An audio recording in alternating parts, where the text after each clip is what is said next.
Law of attraction के अनुसार आप अपने जीवन में पॉजिटिव और नेगेटिव चीज़ों को अपने विचारों और कर्मों को अपनी ओर आकर्षित कर सकते हैं। यह इस सिद्धांत पर आधारित है कि सब कुछ ऊर्जा से निर्मित है, इसलिए जिस प्रकार की ऊर्जा आप अपने बाहर छोड़ेंगे वही आपके पास वापस लौट कर आएगी। अगर आप ब्रह्मांड को अपनी अच्छी चीज़ें बताने के लिए लॉ ऑफ अट्रैक्शन का इस्तेमाल कर रहे हैं, तब पॉजिटिव माइंडसेट का निर्माण करना शुरू करिए।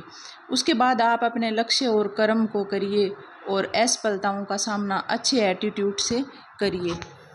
आप अपने जीवन में क्या चाहते हैं उस पर फोकस करिए, न कि उस पर जो आपके पास नहीं है। अपनी पुरानी टूटी हुई कार के बारे में मत सोचिए, उसकी जगह कल्पना करिए कि आप नई कार चला रहे हैं। इससे फोकस उस पर जाता है जो आप अपने जीवन में लाना चाहते हैं।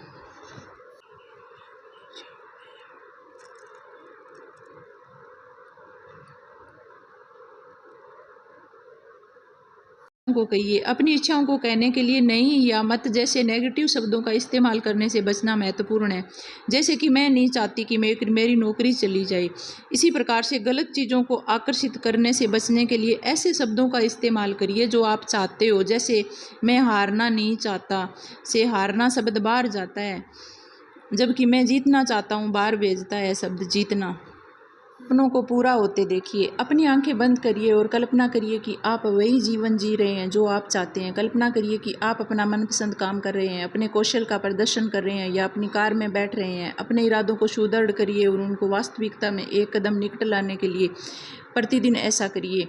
सदैव अपने को सफल होते हुए देखने की कल्पना करिए। उदाहरण के लिए कल्पना करिए कि आपको काम में तरक्की मिली है, न कि आप केवल अपना रोज़मर्रा का काम कर रहे हैं। आप केवल काम पाना नहीं चाहते हैं, आप उसमें एक्सेल करना चाहते हैं। आपके पास है उसके लिए थैंकफुल होइए। अपने जीवन की अच्छी चीज़ों के लिए आभारी होने से आपको अपना जीवन अच्छा लगता है, जिससे आपके पॉजिटिव माइंडसेट को समर्थन मिलता है। जीवन की अच्छी चीज़ों के बारे में आभारी होने से आपको अपना जीवन बेहतर लगता है, जिससे आप अपने पॉजिटिव माइंडसेट को समर्थन मिलता है। जिन चीज़ों के लिए आप आभारी हैं उन्हें ज़ोर से कहिए या फिर आभार जनरल बनाकर उसमें उनको लिख डालिए। इसके अलावा लोगों से उन चीज़ों के लिए धन्यवाद कहिए जो उन्होंने आपके जीवन में शामिल की। जैसे कि हर सुबह जब आप बिस्तर छोड़ते हैं तो उसके बाद 3 ऐसी चीज़ें लिखिए जिनके लिए आप थैंकफुल हैं। इससे आपको अपना दिन अच्छे मूड में शुरू करने में मदद मिलेगी। रूल 5, अपने तनाव के स्तर को कम करने के लिए प्रतिदिन कम से कम 5 मिनट मेडिटेशन करिए। तनाव जीवन का सामान्य हिस्सा है, मगर इसकी अति आपको कुचल देगी।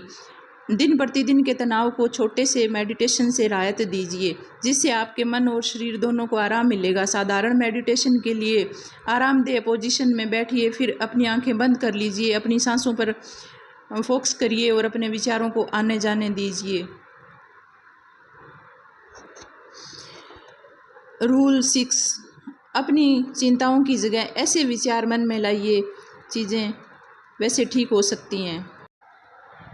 रूल 7, स्वयं को पॉजिटिव रखना सीखने का समय दीजिए, क्योंकि यह काम कठिन हो सकता है। शुरू में आपके लिए अपने विचार पॉजिटिव रखना कठिन हो सकता है। नेगेटिव विचारों का आपके पास लौट कर आना स्वाभाविक है, मगर जानबूझकर नेगेटिव विचारों का सामना करके आप